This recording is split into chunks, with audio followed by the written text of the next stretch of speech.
From Beyond by Howard Phillips Lovecraft. Horrible beyond conception was the change which had taken place in my best friend, Crawford Tillinghast.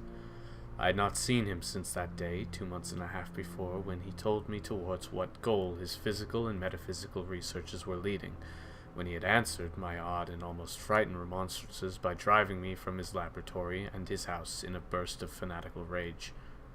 I had known that he now remained shut in the attic laboratory with that accursed electrical machine, eating little and excluding even the servants, but I had not thought that a brief period of 10 weeks could so alter and disfigure any human creature. It is not pleasant to see a stout man suddenly grow thin, and it is even worse when the baggy skin becomes yellowed or grayed, the eyes sunken, circled, and uncannily glowing, the forehead veined and corrugated, and the hands tremulous and twitching. And if added to this there be a repellent unkemptness, a wild disorder of dress, a business of dark hair white at the roots, and an unchecked growth of pure white beard on a face once clean-shaven, the cumulative effect is quite shocking. But such was the aspect of Crawford Tillinghast on the night his half-coherent message brought me to his door after my weeks of exile. Such the spectre that trembled as it admitted me, candle in hand, and glanced furtively over its shoulder as if fearful of unseen things in the ancient, lonely house set back from Benevolent Street. That Crawford Tillinghast should ever have studied science and philosophy was a mistake. These things should be left to the frigid and impersonal investigator, for they offer two equally tragic alternatives to the man of feeling and action: despair, if he fails in his quest, and terrors unutterable and unimaginable if he succeeds.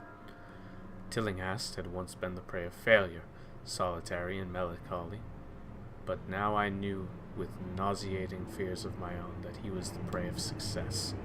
I had indeed warned him 10 weeks before, when he burst forth with his tale of what he felt himself about to discover. He had been flushed and excited then, talking in a high and unnatural, though always pedantic voice.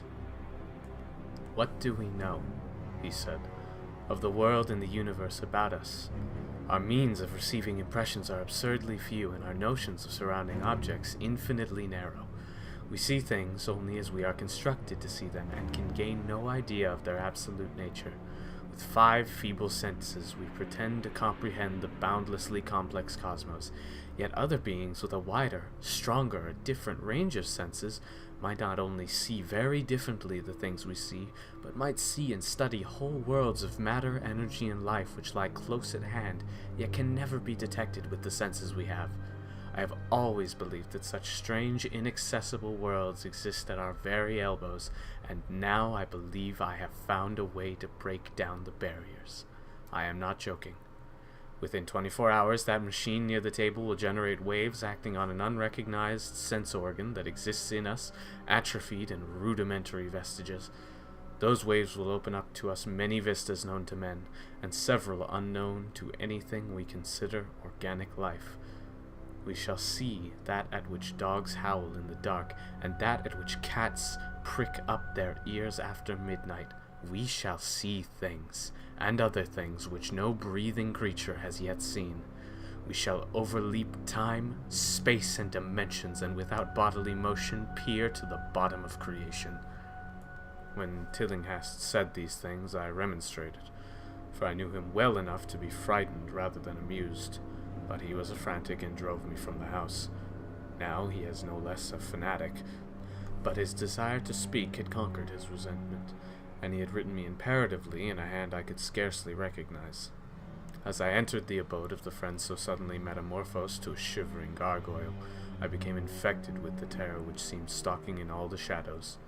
The words and beliefs expressed 10 weeks before seemed bodied forth in the darkness beyond the small circle of candlelight, and I sickened at the hollow, altered voice of my host.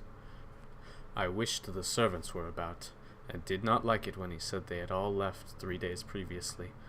It seemed strange that old Gregory, at least, should desert his master without telling his tried a friend as I. It was he who had given me all the information I had of Tillinghast after I was repulsed in rage. Yet I soon subordinated all my fears to my growing curiosity and fascination. Just what Crawford Tillinghast now wished of me I could only guess, but that he had some stupendous secret or discovery to impart, I could not doubt. Before I had protested at his unnatural pryings into the unthinkable. Now that he had evidently succeeded to some degree, I almost shared his spirit, terrible though the cost of victory appeared. Up through the dark emptiness of the house, I followed the bobbing candle in the hand of this shaking parody of a man. The electricity seemed to be turned off, and when I asked my guide, he said it was for a definite reason. "It would be too much. I would not dare," he continued to mutter. I especially noted his new habit of muttering, for it was not like him to talk to himself. We entered the laboratory in the attic, and I observed that detestable electrical machine, glowing with a sickly, sinister violet luminosity. It was connected with a powerful chemical battery, but seemed to be receiving no current, for I recalled that in its experimental stage it had sputtered and spurred when in action. In reply to my question, Tillinghast mumbled that his permanent glow was not electrical in any sense that I could understand. He now seated me near the machine, so that it was on my right, and turned a switch somewhere below the crowning cluster of glass bulbs. The usual sputtering began, turned to a whine, and terminated in a drone so soft as to suggest a return to silence. Meanwhile, the luminosity increased, waned again, then assumed a pale ultra color, or blend of colors, which I could neither place nor describe. Tillinghast had been watching me, and noted my puzzled expression. "Do you know what that is?" he whispered. "That is ultraviolet." He chuckled oddly at my surprise. "You thought ultraviolet was invisible, and so it is, but you can see that in many other invisible things now. Listen to me. The waves from that thing are waking 1,000 sleeping senses in us, senses which we inherit from aeons of evolution, from the state of detached electrons to the state of organic humanity. I have seen truth, and I intend to show it to you. Do you wonder how it will seem? I will tell you." Here Tillinghast seated himself directly opposite me, blowing out his candle and staring hideously into my eyes. "Your existing sense organs, ears, first, I think, will pick up many of the impressions, for they are closely connected with the dormant organs. Then there will be others. You have heard of the pineal gland?" I laughed at the shallow endocrinologist, fellow dupe and fellow parvenu of the Freudian. "That gland is the great sense organ of organs, I have found out. It is like sight in the end, and transmits visual pictures to the brain. If you are normal, that is the way you ought to get most of it. I mean, get most of the evidence from beyond." I looked about the immense attic room with the sloping south wall, dimly lit by rays which the everyday eye cannot see. The far corners were all shadows, and the whole place took on a hazy unreality and obscured its nature and invited the imagination to symbolism and phantasm. During the interval that Tillinghast was silent, I fancied myself in some vast and incredible temple of long-dead gods, some vague edifice of innumerable black stone columns reaching up from a floor of damp slabs to a cloudy height beyond the range of my vision.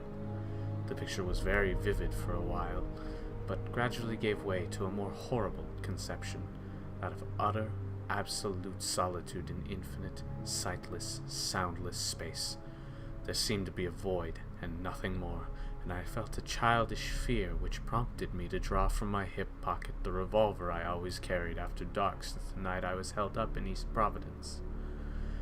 Then, from the farthermost regions of remoteness, the sound softly glided into existence. It was infinitely faint, subtly vibrant, and unmistakably musical, but held a quality of surpassing wildness which made its impact feel like a delicate torture of my whole body. I felt sensations like those one feels when accidentally scratching ground glass. Simultaneously, there developed something like a cold draught, which apparently swept past me from the direction of the distant sound. As I waited breathlessly, I perceived that both sound and wind were increasing, the effect being to give me an odd notion of myself as tied to a pair of rails in the path of a gigantic approaching locomotive. I began to speak to Tillinghast, and as I did so all the unusual impressions abruptly vanished. I saw only the man, the glowing machine, and the dim apartment. Tillinghast was grinning repulsively at the revolver which I had almost unconsciously drawn. but from his expression I was sure he had seen and heard as much as I, if not a great deal more. I whispered what I had experienced, and he bade me to remain as quiet and receptive as possible. "Don't move," he cautioned, "for in these rays we are able to be seen as well as to see. I told you the servants left, but I didn't tell you how. It was that thick-witted housekeeper. She turned on the light downstairs after I had warned her not to, and the wires picked up sympathetic vibrations. It must have been frightful. I could hear the screams up here in spite of all I was seeing and hearing from another direction. And later it was rather awful to find those empty heaps of clothes around the house. Mrs. Updike's clothes were close to the front hall switch. That's how I know she did it. It got them all. But so long as we don't move, we're fairly safe. Remember, we're dealing with a hideous world in which we are practically helpless. Keep still." The combined shock of the revelation and of the abrupt command gave me a kind of paralysis, and in my terror my mind again opened to the impressions coming from what Tillinghast called beyond. I was now in a vortex of sound and motion with confused pictures before my eyes. I saw the blurred outlines of the room, but from some point in space there seemed to be pouring a seething column of unrecognizable shapes or clouds, penetrating the solid roof at a point ahead and to the right of me. Then I glimpsed the temple-like effect again, but this time the pillars reached up into an aerial ocean of light, which sent down one blinding beam along the path of the cloudy column I had seen before. After that the scene was almost wholly kaleidoscopic, and in the jumble of sights, sounds, and unidentified sense impressions I felt that I was about to dissolve or in some way lose the solid form. One definite flash I shall always remember. I seemed for an instant to behold a patch of strange night sky filled with shining, revolving spheres, and as it receded I saw that the glowing suns formed a constellation or galaxy of settled shape, this shape being the distorted face of Crawford Tillinghast. At another time I felt the huge animate things brushing past me and occasionally walking or drifting through my supposedly solid body, and thought I saw Tillinghast look at them as though his better trained senses could catch them visually. I recalled what he said of the pineal gland, and wondered what he saw with his preternatural eye. Suddenly, I myself became possessed with a kind of augmented sight. Over and above the luminous and shadowy chaos arose a picture which, though vague, held the elements of consistency and permanence. It was indeed somewhat familiar, for the unusual part was superimposed upon the usual terrestrial scene, much as a cinema view may be thrown upon the painted curtain of a theater. I saw the attic laboratory, the electrical machine, and the unsightly form of Tillinghast opposite of me. But of all the space unoccupied by familiar material objects, not one particle was vacant. Indescribable shapes, both alive and otherwise, were mixed in disgusting array, and close to every known thing were whole worlds of alien, unknown entities. It likewise seemed that all the known things entered into the composition of other unknown things, and vice versa. Foremost among the living objects were great, inky, jellyish monstrosities which flabbily quivered in harmony with the vibrations from the machine. They were present in loathsome profusion, and I saw to my horror that they overlapped, that they were semi-fluid and capable of passing through one another and through what we know as solids. These things were never still, but seemed ever floating about with some malignant purpose. Sometimes they appeared to devour one another, the attacker launching itself at its victim and instantaneously obliterating the latter from sight. Shudderingly, I felt I knew what had obliterated the unfortunate servants, and could not exclude the things from my mind as I strove to observe other properties of the newly visible world that lies unseen before us. But Tillinghast had been watching me, and was speaking. "You see them! You see them! You see the things that float and flop about you and through you every moment of your life. You see the creatures that form what men call the pure air and the blue sky. Have I not succeeded in breaking down the barrier? Have I not shown you worlds that no other living man can see?" I heard him scream through the horrible chaos, and looked at the wild face thrust so offensively close to mine. His eyes were pits of flame, and they glared at me with what I now saw was overwhelming hatred. The machine droned detestably. You think those floundering things wiped out the servants? Fool! They are harmless, but the servants are gone, aren't they? You tried to stop me. You discouraged me when I needed every drop of encouragement I could get. You were afraid of the cosmic truth, you damned coward. But now I've got you. What swept up the servants? What made them scream so loud? Don't know, eh? You'll know soon enough. Look at me. Listen to what I say. Do you suppose there are really any such things as time and magnitude? Do you fancy there are such things as form or matter? I tell you, I have struck depths that your little brain can't picture. I have seen beyond the bounds of infinity and drawn down demons from the stars. I have harnessed the shadow that stride from world to world to sow death and madness.